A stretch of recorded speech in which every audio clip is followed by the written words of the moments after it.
ఇప్పుడు కానీ నేను ఇద్దరిని ఇష్టపడుతున్నాను. ఇప్పుడు తనకి నేను అన్యాయం చేయలేను, నీకు అన్యాయం చేయలేను. అట్లెట్లా ఇష్టపడతావు మామయ్య ఇద్దరిని? నాకు అలాగే అన్యాయం చేస్తావా? నీకు నచ్చితే ఉండు, లేదంటే లేదు. డైవర్స్ ఇచ్చేరా. పాప పుట్టిన తర్వాత కొన్ని రోజులకి కొంచెం డిఫరెంట్గా బిహేవ్ చేయడం స్టార్ట్ చేశాడు మీ మామయ్య. మా మామయ్య. ఏమైంది ఏంటి అని అబ్జర్వ్ చేశాను. తెలిసింది ఏంటంటే మామయ్య వచ్చేసి వేరే అమ్మాయితో అక్రమ సంబంధం పెట్టుకున్నాడు. నేను అడిగాను, ఏంటి మామయ్య ఇది? నేను నిన్ను ఇష్టపడకపోయినా ఇష్టంగా సంసారం చేసి ఇష్టంగా నీతో పెళ్లి చేసుకున్నాయి, ఇష్టంగా ఉంటున్నాను. ఇలా నువ్వు వేరే అమ్మాయితో అక్రమ సంబంధం పెట్టుకొని నన్ను బాధ పెట్టడం నీకు ఇది ఎంతవరకు న్యాయం మామయ్య అని అడిగా. అయితే మామయ్య అంటున్నాడు, ఇప్పుడు నీకు ఇష్టం లేకపోతే డైవర్స్ ఇచ్చేస్తాను వెళ్ళిపో అంటున్నాడు. ఈరోజు పిల్లల వల్లనే నేను ఇంకొక ఆమెతో అక్రమ సంబంధం పెట్టుకుంటాను అనే గ్రౌండ్ కారణం చూపించడానికి వీలు లేదు అని నేను అనుకుంటున్నాను. మీరేమంటారు? దానికి ఏమంటారు ఆయన? మళ్ళీ ఇంకో పాపను కూడా పుడితే తను కూడా ఇలాగే ఉంటే ఆ పిల్లలను చూసుకుంటూ బాధపడుతూ బ్రతకలేం కదరా. అందుకని నేను ఇంకో ఆమెతో కనాలనుకుంటున్నాను. ఆయన మాటలకు ఏం నిలకడత్వం లేండి. మీరు లేకపోతే కూడా ఉండలేనన్నాడు ఒకప్పుడు. 6 ఏళ్ల తర్వాత ఇంకొక మహిళ వస్తే అంతే కదా, ఆ తర్వాత ఇంకొకరు ఎవరు వస్తే ఆమెను కూడా ఉండలే, నువ్వు అక్కర్లేదు, ఆమె కావాలి, జెడ్ కావాలని అంటాడు. పిల్లలు ఇలా పుట్టినందువలన నేను వంశాన్ని అభివృద్ధి చేయడానికి ఇంకొకళ్ళని ఉంచుకుంటాను లేదా ఇంకొకళ్ళతో అక్రమ సంబంధాన్ని కొనసాగిస్తాను అనేటటువంటి మాట మాత్రం నిజం కాదు. టాపిక్ వచ్చానని చెప్పాను కదా. నాకు తెలుసు మామయ్య మీరు ఎక్కడికి వెళ్తున్నారో. నీ ప్రాబ్లం ఏంటి ప్రసన్న? తొందరగా రండి మామయ్య ఇంటికి. వస్తానని చెప్పాను కదరా, ఎందుకు? నాకు తెలుసు మామయ్య మీరు దాని దగ్గరికి వెళ్తున్నారు, నాకు తెలుసు. ఏంట్రా దాని దగ్గరికి వెళ్ళేది? ఇంకా మారవా మామయ్య నువ్వు? ఇంకా మారవా? నీకు మమ్మల్ని అసలు పట్టించుకోవటమే లేరు, ఎప్పుడు ఆమె దగ్గరికి వెళ్ళిపోతున్నారు మీరు. నువ్వు నాకు అవసరం లేదు, నేను ఎక్కడికి వెళ్తున్నాను నీకు తెలుసు కదా. నువ్వు నాకు వద్దు. అదేంటి మామయ్య అలా అంటున్నారు? నీకు ఇష్టం లేకపోతే చెప్పు, డైవర్స్ ఇచ్చేసి వెళ్ళిపో. లేదు అనుకుంటే మనం కలిసి ఉందాము, అడ్జస్ట్ అవుతానంటే చెప్పు.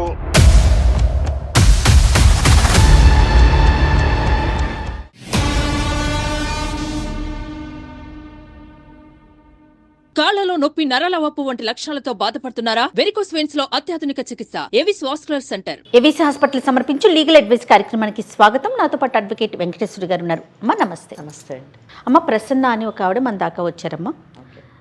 తను ఏం చెప్తున్నారంటే, నాకు ఇష్టం లేని పెళ్లి చేశారు, ఓకే, ఇష్టం లేదు నాకు కూడా, కానీ ఇష్టంతోనే ఒక భార్యగా నేను ఉంటున్నాను, కానీ ఇప్పుడు అతని ఇష్టం లేదంటున్నాడు. నాకేం చేయాలో తెలియట్లేదు.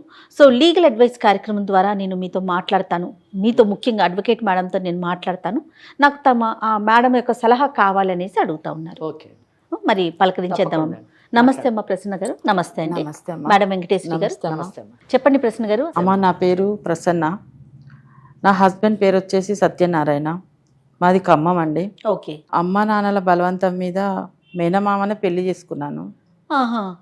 అంటే నేను పుట్టగానే మేనమామతోనే పెళ్లి చేయాలి, ఇతనే నీ భర్త అనేసి అమ్మ నాన్నలు బలవంతం చేశారు. ఇష్టం లేకపోయినా నేను చేసుకోవాల్సి వచ్చింది. కాదండి ప్రసన్న గారు, అమ్మ కంటే తమ్ముడు కాబట్టి ఖచ్చితంగా ఉంటుంది, తమ్ముడో మరి అన్నయ్యో.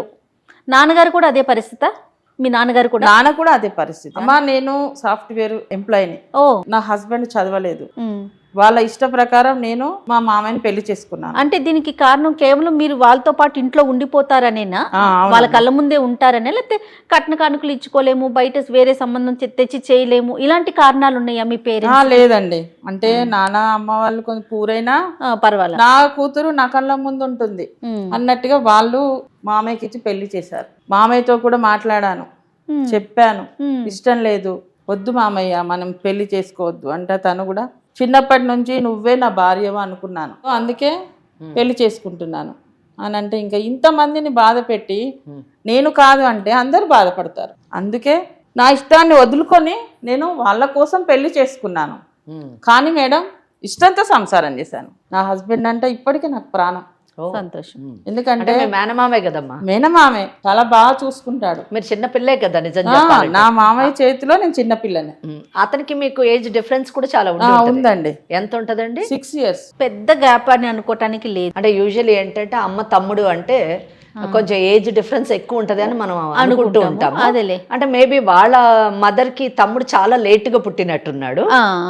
ఏజ్ డిఫరెన్స్ ఎక్కువ లేదు కాబట్టి వాళ్ళు చెయ్యాలని అనుకున్నట్టున్నారు ఈ కేసులో.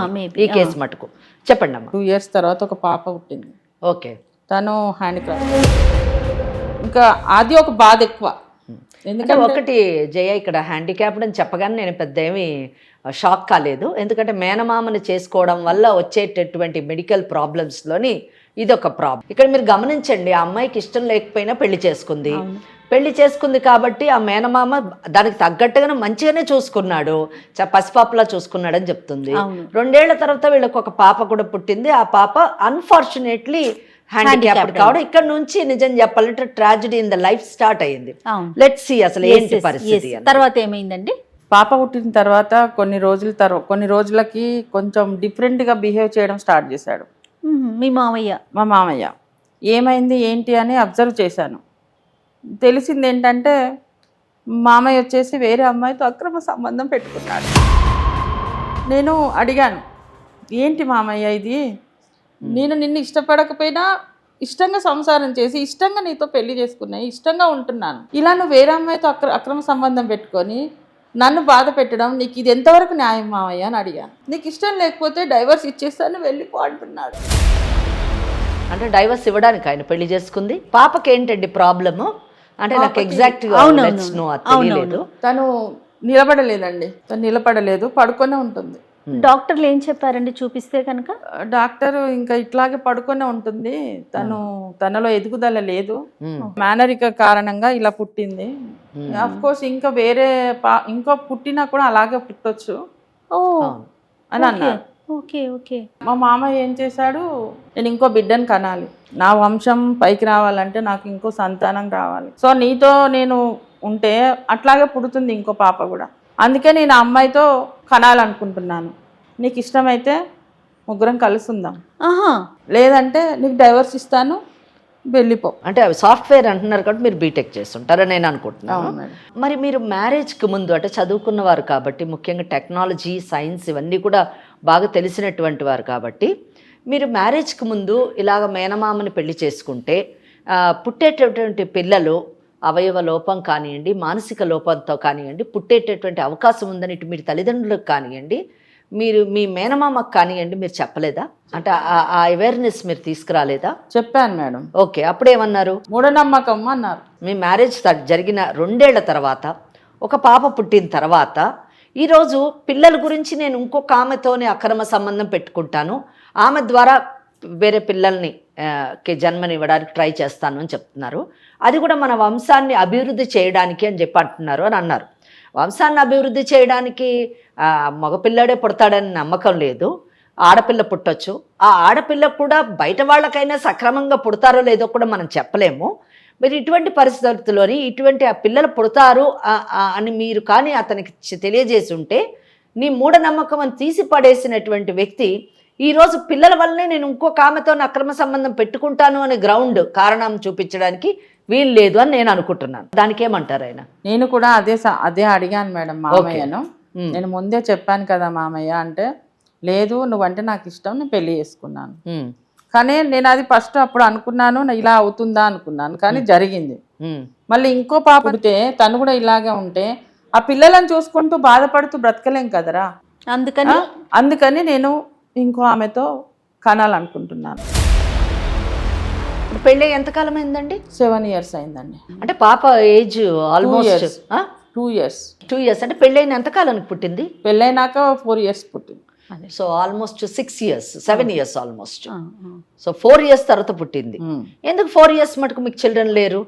అంటే అప్పుడు కొంచెం ఈ స్టడీ పర్పస్, జాబ్ పర్పస్ ఇదంతా ఉండే మేడం.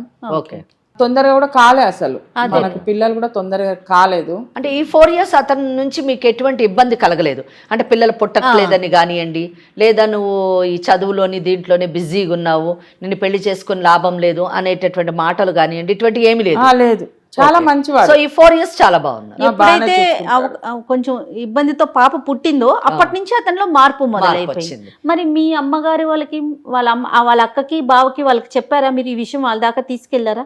నేను ఇంకా చెప్పలేదు మేడం. ఇంకొక విషయము ప్రసన్న, ఈయనలోని మార్పు అంటే ఆమెతోని ఇంకొక ఆమె ఎక్స్ ఉన్నారు, ఆమెతోని ఇతనికి అక్రమ సంబంధం ఎంత కాలం నుంచి ఉంది? 4 years నుంచి ఉందంట మేడం. ఎస్. సో ఇక్కడ అంటే నేను ఈ క్వశ్చన్ అడగడానికి కారణం ఏంటంటే పాప అన్నది ఒక కారణం మాత్రమే, అంతే. ఇక దీన్ని బట్టి అంతే. ఓన్లీ ఆయనకి ఆ లేడీతోని అక్రమ సంబంధం పెట్టుకున్నాడు కాబట్టి ఆమెతోని కొనసాగాలి అనేటటువంటి ఆలోచన వలన ఈ పాపని ఒక అడ్డుగా, ఒక ఆసరాగా, ఒక కారణంగా చూపిస్తున్నాడు. కానీ పిల్లలు ఇలా పుట్టినందువలన నేను వంశాన్ని అభివృద్ధి చేయడానికి ఇంకొకళ్ళని ఉంచుకుంటాను లేదా ఇంకొకళ్ళతో అక్రమ సంబంధాన్ని కొనసాగిస్తాను అనేటటువంటి మాట మాత్రం నిజం కాదు. ఎందుకంటే 4 సంవత్సరాలు అతను ఈ అమ్మాయితోని బాగున్నాడు. తర్వాత 2 ఏళ్ళు అయింది పాప పుట్టి. ఈ అమ్మాయి చెప్పే ప్రకారం, ప్రసన్న చెప్పే ప్రకారం 4 ఏళ్ళు అయింది ఆ అమ్మాయితో అక్రమ సంబంధం పెట్టుకొని. అంటే పాప పుట్టక ముందే 2 ఏళ్ళు ముందే అక్రమ సంబంధం మొదలైంది. అంటే ఈ అమ్మాయితో కేవలం 2 సంవత్సరాలు మాత్రమే ఇతను బాగున్నాడు. ఆ తర్వాత 2 సంవత్సరాల నుంచి ఆమెతో అక్రమ సంబంధం పెట్టుకున్నాడు. 2 సంవత్సరాలు కొనసాగింది. ఆ తర్వాత పాప పుట్టడము, ఆ పాప ఈ రోజున ఆల్మోస్ట్ 3 years అవ్వడము, ఇదంతా ఈ 4 yearsలోని ఈ was associated with that lady. ఆ అమ్మాయితోని ఉంటూ ఉన్నాడు, తన జీవితాన్ని చాలా హ్యాపీగా గడుపుతూ ఉన్నాడు. ఈ అమ్మాయి మాత్రము ఈ ప్రెగ్నెన్సీ పీరియడ్ 9 months కానివ్వండి, ఆ తర్వాత పుట్టిన తర్వాత సుమారు 3 ఏళ్ళు అమ్మ పాపకు ఇప్పుడు 3 ఏళ్ళు, అంటే ఒక 4 ఏళ్ల నుంచి ఇటు పాప ద్వారా తను పాప వలన కలిగేటటువంటి బాధను అనుభవిస్తుంది. భర్త అనేటటువంటి వాడు మేనమామ ఇష్టం లేకపోయినా చేసుకొని ఎంతో ఇష్టంగా బ్రతికేటటువంటి చూసుకున్నటువంటి మేనమామ దూరం అవుతున్నాడనే వ్యధ కూడా ఈమెని తొలిచివేస్తుంది అన్నది మనం తెలుసుకోవాలి. ఇక్కడ మిగతా అంటే ఫ్యామిలీ పరంగా మిగతా అన్ని విషయాలు మంచి చెడు అవన్నీ బాగానే చూసుకుంటారండి? అన్ని బాగానే ఉంటాయి మేడం. ఇంట్లో ఫైనాన్షియల్ గా కానీ అంటే అతనికి అతను ఏం చేస్తుంటారన్నారు? తను car driver madam. Car driver. Okay. నా శాలరీతోని నేను ఇంట్లో మెయింటైన్ చేసుకుంటాను. తనకు కొంత తక్కువ అమౌంట్ వస్తుంది. సో ఇంకో ఆమె ఉంది, ఆమె కూడా సాఫ్ట్వేర్. ఓహో, అమ్మాయి కూడా సాఫ్ట్వేరే. ఇంకా నేను అనుకుంటున్నాను తన శాలరీ నా శాలరీతోని నేను హ్యాపీగా బతికేయచ్చు అనే ఫీలింగ్ ఉందేమో అనుకుంటున్నాను. ఓకే, అట్లా కూడా అదృష్టవంతుడు, 2 సాఫ్ట్వేర్లు. మరి కార్ డ్రైవర్ కి చక్కగా. అంటే ఇక్కడ మనం గుర్తించాల్సింది ఏంటంటే, సమాజానికి మనం చెప్పాల్సింది ఏంటంటే, పెళ్లి చేసుకునేటప్పుడు కానివ్వండి, ఒక వ్యక్తిని మనము ఇష్టపడేటప్పుడు కానివ్వండి, అవతల వ్యక్తి యొక్క పరిస్థితి బ్యాక్గ్రౌండ్ కూడా చూడాలి. ఇక్కడ నేను అనేది చదువుకున్నవాడా చదువుకోలేనివాడా, ప్రేమకి చదువు అవసరం లేకపోవచ్చు, బ్రతకడానికి కలిసి జీవించడానికి చదువు అవసరం లేకపోవచ్చు, లేదా పెళ్లి చేసుకోవడానికి కూడా చదువు అవసరం లేదు. ప్రేమ, ఆప్యాయత, ఆ బంధం పట్ల గౌరవం ఉంటే చాలు. కానీ ఇక్కడ పెళ్లి చేసుకోవాలనుకునేటటువంటి వాడు లేదా తను కలిసి జీవించాలనేటటువంటి వ్యక్తికి ఇంకొక భార్య, పిల్లలు ఉన్నారా, కుటుంబం ఉన్నదా లేదా అని చూసుకోవాల్సినటువంటి బాధ్యత ఆ మహిళకు ఉంది, అనేటటువంటి మహిళకు ఉంది అనేటటువంటి విషయాన్ని నేను ఇక్కడ ప్రస్తావిస్తున్నాను.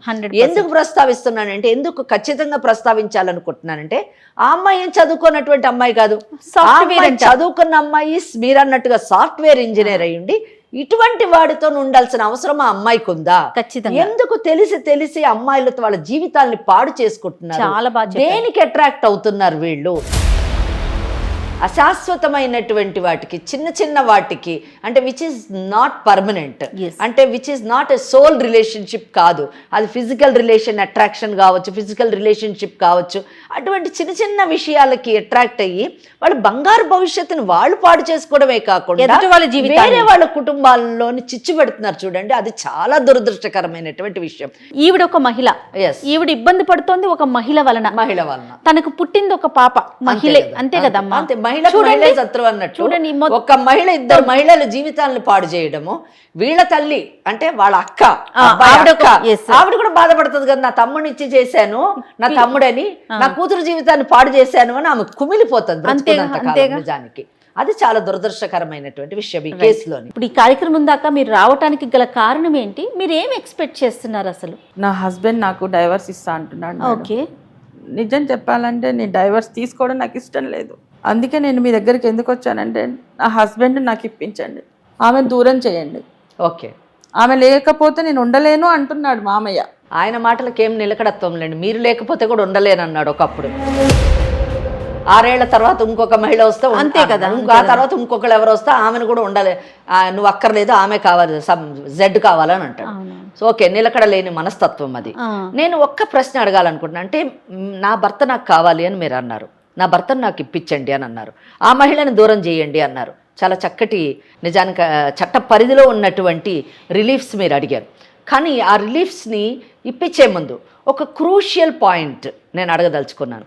ఒకవేళ మీ మేనమామ ఆ మహిళని మర్చిపోయి మీతోని తన జీవితాన్ని యథావిధిగా కొనసాగిస్తే, మళ్ళీ మీకు పిల్లలు పుట్టేటటువంటి అవకాశం లేకపోయినా, ఒకవేళ ఉన్నా ఇటువంటి పిల్లలే పుడతారు అంటే ఆ అవకాశాన్ని మీరు వదులుకోవడానికి సిద్ధంగా ఉన్నారా? మరి మీ వైవాహిక జీవితాన్ని పిల్లలు లేకుండా లేదా ఉన్నటువంటి ఈ బిడ్డని సక్రమంగా పెంచుకుంటూ ముందుకు వెళ్ళాలనుకుంటున్నారా లేదో డిసైడ్ అయితే, చట్ట పరిధిలో 100% షీ సేఫ్. ఈ అమ్మాయి ప్రసన్నకు ఆల్ రైట్స్ ఉన్నాయి, she safe. We can 100% we can see that that girl is thrown out of this family. But the thing is that whether these two people will be happy or not, will they lead happy marital life or not, is to be decided first. కనుక ముందు మనము ఈ విషయాలు మీరు ఆ అమ్మాయితో మాట్లాడండి. Right. At the same time వాళ్ళ మేనమామతో కూడా మాట్లాడండి. ఆ తర్వాత మనం ఏ విధంగా అతను చేసేటటువంటి పనులు చట్ట విరుద్ధమైనవి అని అతనికి ఎక్స్ప్లెయిన్ చేద్దాము. Will try to counsel that girl also చేసి మనం ఈ అమ్మాయిని కాపాడడానికి ట్రై చేద్దాం. డెఫినెట్గా అమ్మా, డెఫినెట్గా. చూడండి ఎంత వ్యాలిడ్ పాయింట్ చెప్పారంటే, ఒకవేళ మాట్లాడి ఓకే చేసినా మరి ఏంటి ఫర్దర్గా రేపటి రోజున వచ్చే పిల్లలు ఇలానే ఉంటారు అని క్లియర్గా తెలిసినప్పుడు మరి దానికి సంబంధించి మీరు ఏం చేయదలుచుకున్నారు? నేను మామయ్యతోనే ఉండాలనుకుంటున్నా మేడం. రైట్. పిల్లలు లేకపోయినా పర్వాలేదు, మామయ్యతోనే ఉంటూ ఉన్న పాపనే బాగా చూసుకోవాలనుకుంటున్నాను. ఎగ్జాక్ట్లీ, అది మీ ఒపీనియన్. అదమ్మా తనైతే కట్టుబడి చెప్పాలంటే జయగారామ తీసుకున్న నిర్ణయం చాలా గొప్ప నిర్ణయం. మన నోటి నుంచి మనం చెప్పకూడదు, ఎందుకంటే ఒకళ్ళ జీవితాన్ని శాసించేటటువంటి అధికారం ఇంకొక వ్యక్తికి ఉండదు. ఇక్కడ భార్యాభర్తలు అంటే తల్లి తండ్రి ఇద్దరు కూడా వేరైతే ఆ చిన్నారి జీవితం ఎలా పోతుంది? ఆల్రెడీ భగవంతుడు శాపానికి గురైనటువంటి ఆ పసిది ఆ తల్లిదండ్రులు ఇద్దరి ప్రేమకు ఆప్యాయతతోని పెంచబడితే తప్పకుండా ఆమెలోని చలనం వచ్చి ఆమె ముందుకి కొద్ది కాలం మంచిగా బ్రతికేటటువంటి అవకాశం ఉంటుంది అనేటటువంటి ఆలోచన నాకుంది. ఈ విషయంలోని నిజం చెప్పాలంటే ఫాదర్ ఎవరైతే సత్యనారాయణ ఉన్నారో ఆ సత్యనారాయణ దయతోని ఆలోచించాలి, కరుణతోని ఆలోచించాలి, బాధ్యతతోని ఆలోచించాలి. తను ఒక తండ్రి అన్న విషయాన్ని మర్చిపోకుండా ఇక్కడ మేనగోడల కంటే కూడా తన కడుపును పుట్టినటువంటి బిడ్డ గురించి అవసరమైతే ఎంత త్యాగమైనా ఆయన చెయ్యాలి. నిజం చెప్పాలంటే చేసేటటువంటి పరిస్థితికి మనం ఆయనను తీసుకొని రావాలి. డెఫినెట్గా మీరు ఒకసారి కాల్ చేయమంటారా? తప్పకుండానండి. ఓకే, మీరు ఇక్కడ దాకా వస్తున్నట్టు తెలియదేమో బహుశా. చెప్పలేదు మేడం. ఓకే, ఒకసారి చెప్పండి, ఇట్లా లీగల్ అడ్వైస్ కార్యక్రమానికి వచ్చాను, మనతో పాటు మేడం ఉన్నారు, అడ్వకేట్ మేడం కూడా ఉన్నారు అని చెప్పి మాట్లాడండి. ఒకసారి ముందు మీరు మాట్లాడండి, ఆయన ఏమంటారో చూద్దాం. కాల్ చేస్తారండి.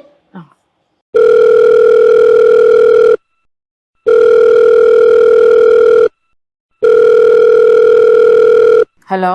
హలో, చెప్పరా ప్రసన్న? ఎక్కడున్నారు? నేను డ్రాపింగ్ వచ్చాను ప్రసన్న.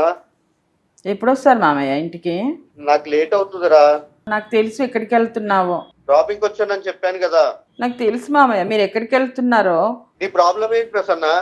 నాకు తెలుసు మామయ్య మీరు దాని దగ్గరికి వెళ్తున్నారు, నాకు తెలుసు. ఏంట్రా దాని దగ్గరికి వెళ్ళేది? ఇంకా మారవా మామయ్య నువ్వు? ఇంకా మారవా? నీకు దానింటికి వెళ్తున్నావు నాకు తెలుసు. డ్రాపింగ్ వెళ్ళానని చెప్పాను కదా, ఎందుకు సతాయిస్తున్నావు? నేనే సతాయిస్తున్నాను మామయ్య, మీరే కదా ఎప్పుడు నైట్ వస్తున్నారు, మమ్మల్ని అసలు పట్టించుకోవటమే లేరు, ఎప్పుడు ఆమె దగ్గరికి వెళ్ళిపోతున్నారు మీరు. నువ్వు నాకు అవసరం లేదు, నేను ఎక్కడికి వెళ్తున్నాను నీకు తెలుసు కదా. నీకు ఇష్టం లేకపోతే చెప్పు, డైవర్స్ ఇచ్చేసి వెళ్ళిపో. లేదు అనుకుంటే మనం కలిసి ఉందాము, అడ్జస్ట్ అవుతానంటే చెప్పు. ఎలా ఉంటాను మామయ్య నువ్వు ఇంకో లేడీతో ఉంటే? మన పాప గురించే కదరా. అది కాదు మామయ్య, ఇప్పుడు మనకు పిల్లలు కావాలి అంటే ఇంకో వేరే సొల్యూషన్ వెతుక్కుందాం కదా, దానికోసం ఇంకో అమ్మాయిని పెట్టుకోవాలా? అది కాదురా, తనంటే నన్ను ఇష్టపడింది తను, నేను తనని ఇష్టపడ్డాను. నేను అంటే నేను ఇష్టపడలేదా మామయ్య నిన్ను? నువ్వు నన్ను ఇష్టపడలేదా? అనట్లేదురా, నువ్వంటే ఇష్టమే నాకు, ఇద్దరిని ఇష్టపడుతున్నాను. ఇప్పుడు తనకి నేను అన్యాయం చేయలేను, నీకు అన్యాయం చేయలేను. అట్లెట్లా ఇష్టపడతావు మామయ్య ఇద్దరిని? నాకు అన్యాయం చేస్తావా? నీకు నచ్చితే ఉండు, లేదంటే లేదు. అట్లా అనొద్దు మామయ్య. సత్యనారాయణ గారు, నేను వెంకటేశ్వరి లాయర్ని. మీరు చక్కగా నిజం చెప్పాలంటే ఒక డ్రైవర్లా కాకుండా చాలా చదువుకున్నటువంటి వ్యక్తిలాగా సంస్కారంగా మాట్లాడుతున్నారు. కానీ మీ జీవితంలో మాత్రం ఆ సంస్కారాన్ని ప్రదర్శించకపోవడం చాలా దురదృష్టం అండి. నేను చదువుకోలేదు మేడం. కానీ చదువుకోకపోయినా తల్లిదండ్రుల మాటకి, మీ అక్క మాటకి తల వంచి మీరు మీ మేనగోడలను పెళ్లి చేసుకున్నారు. మీకు పాప పుట్టి ఎంతకాలం అయింది? 3 years మేడం. ఈ అమ్మాయి అంటే ఇంకొక అమ్మాయితో మీరు ఇప్పుడు ప్రేమలో ఉన్నారు కదా, ఆ అమ్మాయి ఎప్పుడు పరిచయం అయిందండి మీకు? 4 years మేడం. 4 years అంటే ఎంత? ఆమె పేరేంటండి? ఆమె పేరు దివ్య మేడం. దివ్య. అంటే మీకు ఆమె పరిచయం అయి 4 ఏళ్ళు అయ్యింది. ఇక్కడికి ఓకే, ఇది పక్కన పెడదాము. మీరు ఎందుకు అసలు ఇప్పుడు మీ మేనగోడల్ని వదిలేయాలనుకుంటున్నారండి? మేడం ఇప్పుడు పాప వల్ల మేడం తనకి మీ మామయ్య నువ్వు చేసుకోవాలని చెప్పి చేశారు. ఆ ఇష్ట ప్రకారంగానే చేసుకున్నాం మేడం, పెద్దలను అంగీకరించుకొని. ఓకే. దాని కారణంగా మాకు పుట్టిన పిల్లలు జెనెటిక్ డిసార్డర్ తో పుట్టారు. ఓకే. నేను కొందరు తెలిసిన డాక్టర్ వాళ్ళతోటి కొంచెం అంటే క్యాబ్ లో పరిచయం వస్తువులు వాళ్ళతోటి మాట్లాడితే వాళ్ళు చెప్పారు, ఇలాగ మీరు ఇంకో ప్లాన్ చేసినా నెక్స్ట్ దానికి పుట్టే అవకాశం ఉంటది అని అన్నారు. దాని గురించి నేను ఏంటంటే ఇంకొక అమ్మాయి తోటి కొంచెము కలిసి ఉండడం జరుగుతుంది. ఆ అమ్మాయి పరిచయం అయి మీకు 4 ఏళ్ళు అయింది. అంటే మీకు మీ పాప పుట్టక ముందే, అంటే ఒక 1 year ముందే ఆ అమ్మాయి పరిచయం ఉంది కనుక మీరు ఆ అమ్మాయితోని పరిచయాన్ని ప్రేమగా మార్చుకొని ఆ అమ్మాయిని పెళ్లి మటుకు తీసుకెళ్ళాలి అని అనుకోవడానికి మీ పాప కారణం కాదు. ఏమంటారు మీరు? అదే కరెక్ట్. రిలేషన్ లేదు మేడం. మెల్లమెల్లగా మాకు కొంచెము ఫ్యామిలీలో డిస్టర్బెన్స్ వచ్చి. ఏం డిస్టర్బెన్సెస్ వచ్చాయండి? అంటే పాప వల్లే మేడం, కొంచెం చికాకులు గొడవలు అలాంటివి. ఓకే అండి, ఇప్పుడు కాదండి, పాప ఆ మొక్కదానికే పాప కాదు, ప్రసన్నకు ఒక్కడికే, మీ మేనగోడలకు ఒక్క ఆమెకే పాప కాదు, మీకు కూడా కూతురే. ఇద్దరికి చికాకులు కానివ్వండి, త్యాగం కానివ్వండి, కష్టాలు కానివ్వండి, ఆ బిడ్డ గురించి మీరు ఎన్నైనా సహించాలండి. ఎందుకంటే మీరిద్దరూ కలిసి ఆ అమ్మాయిని ఈ ప్రపంచంలోకి తీసుకొచ్చారు. మీ తప్పుల వలన, మీ పెద్దల తప్పుల వలన, అదే తెలియని తనం వలన మీరు ఒక పసిదాన్ని భవిష్యత్తు, పసిదాన్ని జీవితాన్ని అస్తవ్యస్తం చేశారు. ఎంత దయనీయం అండి! ఆ అమ్మాయి బ్రతికున్నంత కాలం ఆ మంచంలోనే మాట పలుకు లేకుండా, చలనం లేకుండా అలాగే ఉండడం ఎంత దురదృష్టకరమైనటువంటి జీవితం అండి, ఎంత దయనీయమైనటువంటి జీవితం అండి. అటువంటి బిడ్డను చూసినప్పుడు మనకి నిజానికి అసలు కడుపులో తరుక్కుపోతుందండి. ఆ అమ్మాయి ఎలా బ్రతుకుతుంది అని ఆ అమ్మాయి భవిష్యత్తు తలుచుకుంటేనే చాలా అగమ్యగోచరంగా ఉంటుంది. అటువంటి బిడ్డను మీరు పెంచి పెద్ద చేసి కళ్ళల్లో పెట్టుకొని, కడుపులో పెట్టుకొని కాపాడవలసింది పోయి ఆమె పాటిని ఆమెను వదిలేసి మీరు ఇంకొక మహిళతోని ప్రేమగా నడపడం అన్నది ఎంత ఒక బాధ్యత కలిగినటువంటి తండ్రి చేయాల్సిన పనేనా అండి? ఎంత దురదృష్టం అండి. ఏమండి, సాధారణంగా చాలా ప్రాంతాల్లోని మేనమామ అంటే తండ్రితో సమానం అంటారండి.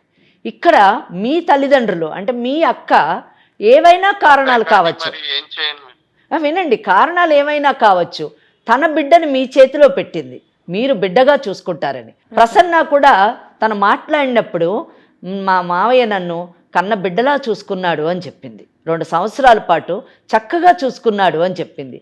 అలా చూసుకున్న మీరొక తండ్రి అయినప్పుడు, అంటే మీ మేనగోడలనే బిడ్డగా చూసుకున్న మీరు, మీ కడుపును పుట్టినటువంటి బిడ్డని ఇంకా అద్భుతంగా ప్రేమగా చూసుకోవాల్సినటువంటి మీరు ఆ బిడ్డని వదిలేసి, అలా అంతేకాకుండా బిడ్డలాంటి మీ మేనగోడల్ని విడాకులు తీసుకొని వెళ్ళిపో అని అనడము ఏమండి? మనుషులు మానవత్వం ఉన్నటువంటి ఏ తండ్రి అయినా చేసేటటువంటి పని అండి? చెప్పండి మీరే. మరి ఏం చేయను మేడం? చేయడానికి చాలా ఉందండి. ఏమి చెయ్యాలి అని అనొద్దండి. ఏమి చెయ్యాలి అనే ప్రశ్నించేటటువంటి పని మీరు చేయట్లేదు. ఏమి చెయ్యాలి అని ప్రశ్నించడానికి మీకు ఆ హక్కు లేదు. ఆ ప్రశ్నకి సమాధానం మేము ఇవ్వగలము. ఏం చెయ్యాలంటే ఆమెను వదిలేయాలి. ఎందుకంటే ఇప్పుడు ఆమెమి తల్లి కాలేదు, ఆమె జీవితం లేకుండా లేదు. నాకు ప్రసన్న చెప్పింది, ఆ అమ్మాయి ఒక బీటెక్ చదివినటువంటి అమ్మాయి సాఫ్ట్వేర్ ఇంజనీర్లకు పనిచేస్తుంది అని చెప్పారు. మీరు ఆ అమ్మాయికి అన్యాయం చెయ్యను అని అంటున్నారు. దివ్యాకి మీరు చేస్తుంది అన్యాయమేనండి. ముగ్గురు కలిసి ఉందాము అని అంటున్నారు. మీరు ముగ్గురు కలిసి ఉండడానికి అవకాశం ఉండదండి. అందుకే మీరు ఈ అమ్మాయిని డైవర్స్ ఇమ్మని చెప్తున్నారు. ఇక్కడ మీరు మేనగోడలకు డైవర్స్ ఇస్తే మేనగోడలతో పాటు కన్న కూతురుకు కూడా మీరు అన్యాయం చేసిన వాళ్ళు అవుతారు. మేనగోడలకు అది కాదండి సొల్యూషన్. అక్కడ ఆ అమ్మాయిని వదిలేస్తే ఆ అమ్మాయికి బంగారు భవిష్యత్తు ఉంది. ఆ అమ్మాయికి తగినట్టు ఆ స్థాయిలోనే ఆమె ఇంకొకరిని పెళ్లి చేసుకొని అద్భుతమైనటువంటి జీవితాన్ని ఆమె జీవించగలదు. అదే మీరు కానీ ఆ అమ్మాయిని పెళ్లి చేసుకుంటే ఆ అమ్మాయికి పెళ్లి అనే స్టేటస్ ఉండదు, భార్య అనేటటువంటి గౌరవం ఈ సమాజంలో లభించదు. చట్టపరంగా ఆమె ఎప్పటికీ మీకు భార్య కాలేదండి. ఇంకొక విషయం చెప్తున్నానండి, జాగ్రత్తగా వినండి. మీరు పెళ్లి చేసుకోవాలని అనుకున్నారు, మీరు అన్నారు డాక్టర్స్ నేను కన్సల్ట్ చేశాను, మళ్ళీ పిల్లలు పుడితే కూడా ఇలాగే పుడతారు అని చెప్పారు అని అన్నారు. ఏమండి డాక్టర్స్ ఎందుకండి? మీ మేనగోడలే పెళ్లికి ముందు చెప్పింది ఇలాంటి మేనరికాలు పెళ్లి చేసుకుంటే పుట్టేటువంటి పిల్లలు అస్తవ్యస్తంగా పుడతారు అని చెప్పినప్పుడు అవన్నీ మూఢనమ్మకాలను మీరే కొట్టేశారు కదండి కదా. ఎందుకండి ఏ తప్పు కామకి మీరు శిక్ష వేస్తున్నారు? మీ మేనగోడలకి చదువుకున్నందుకు శిక్షణ, మీ అక్క కడుపును పుట్టినందుకు శిక్షణ, తల్లిదండ్రుల మాట విని తల వంచుకొని మిమ్మల్ని పెళ్లి చేసుకున్నందుకు శిక్ష పడాలా, లేదా మీతోని ప్రేమగా ఇన్ని సంవత్సరాలు కాపురం చేస్తున్నందుకు శిక్ష పడాలా, లేదా తన కడుపున ఇటువంటి బిడ్డ పుట్టి నిత్యము బాధకు లోనవుతున్నందుకు శిక్ష అండి? ఎందుకు శిక్ష అండి? ఎందుకు శిక్ష విధిస్తున్నారు చెప్పండి? కారణం లేకుండా శిక్ష విధించడం ఎంత తప్పండి, అది ఎంత పాపం చెప్పండి. మీరు దివ్యాని కానీ పెళ్లి చేసుకోవాలంటే మీరు ప్రసున్నాని విడాకులు ఇవ్వాల్సి వస్తుంది. ప్రసున్న మీరు విడాకులు ఇవ్వమంటే ఐఎమ్ రెడీ మామయ్య అని చెప్పేసి విడాకులు ఇస్తుంది అని అనుకుంటే మాత్రం అది తప్పండి. ఎట్టి పరిస్థితిలోనే ఆమె మీకు విడాకులు ఇవ్వదు. ఎందుకంటే ఆమె విడాకులు ఇవ్వాల్సినటువంటి అవసరం ఆమెకి లేదు. హలో, వింటున్నారా? వింటున్నాను మేడం. మీరు విడాకులు తీసుకోవాలనుకుంటే మీకు హిందూ వివాహ చట్టం ప్రకారము సెక్షన్ 13 కింద విడాకులు తీసుకోవడానికి కారణాలు చెప్పారండి. ఆ కారణాల్లో ఏ కారణంలో కూడా మీ కేసు పడటం లేదు, మీకు విడాకులు వచ్చేటటువంటి అవకాశము లేదండి. కనుక మీకు విడాకులు రాదు. అంతేకాకుండా మీరు ఒకవేళ విడాకులు తీసుకోను, మీ ఇష్టం ఉన్నట్టు చేసుకోండి, నేను నాకంటూ ఒక చట్టం ఉంది, నా ఇష్టం ఉన్నట్టు నేను చేస్తాను అని అనుకుంటే మాత్రము మీరు సెక్షన్ 82 కింద మీకు 7 సంవత్సరాల శిక్ష, అంటే భార్య బ్రతికుండగా ఇంకొక మహిళను కానీ మీరు పెళ్లి చేసుకుంటే సెక్షన్ 82(1) కింద మీకు 7 సంవత్సరాలు శిక్ష పడుతుందని. శిక్ష పడ్డప్పుడు కట్టుకున్న భార్య కూడా ఆమె జీవితం నాశనం అవుతుంది, ప్రేమించినటువంటి ఆ దివ్య జీవితం నాశనం అవుతుంది. మీరు 7 సంవత్సరాలు జైల్లో ఉండి, ఇప్పుడు 35 ఏళ్ళు ఉండి ఉంటాయి మినిమమ్, మీరు 7 అంటే 42 ఏళ్ళకి బయటకు వస్తారు. బయటకు వచ్చేసరికి ఎవరి దారిని వాళ్ళు పోతారు, మీ జీవితం అస్తవ్యస్తం అయిపోయి ఉంటుందండి. కనుక ఇటువంటి పరిస్థితుల్లోని మీరు ఈ క్రిమినల్ కేసుల్లో పడి ఇటు భార్యకి అన్యాయం చేసి అటు ప్రేమించినటువంటి అమ్మాయికి ఎటు కాకుండా చేసి, నాకు తెలిసి ఆ అమ్మాయి ఏం మీ గురించి 7 ఏళ్ళు వెయిట్ చేయదండి, శుభ్రంగా ఇంకోళ్ళు పెళ్లి చేసుకుని హ్యాపీగా తన జీవితాన్ని తను జీవిస్తుంది. కనుక ఇటువంటి పరిస్థితుల్లోని మీరు ఇటువంటి తప్పుడు నిర్ణయం తీసుకోవడము, చట్టానికి విరుద్ధమైనటువంటి నిర్ణయం తీసుకోవడము, ఏమండి 2 ఉంటాయండి, తప్పు ఒకటి, నేరం ఒకటి. తప్పు చేస్తే పర్వాలేదండి, సరిదిద్దుకోవచ్చు. నేరం చేస్తే సరిదిద్దుకోలేమండి.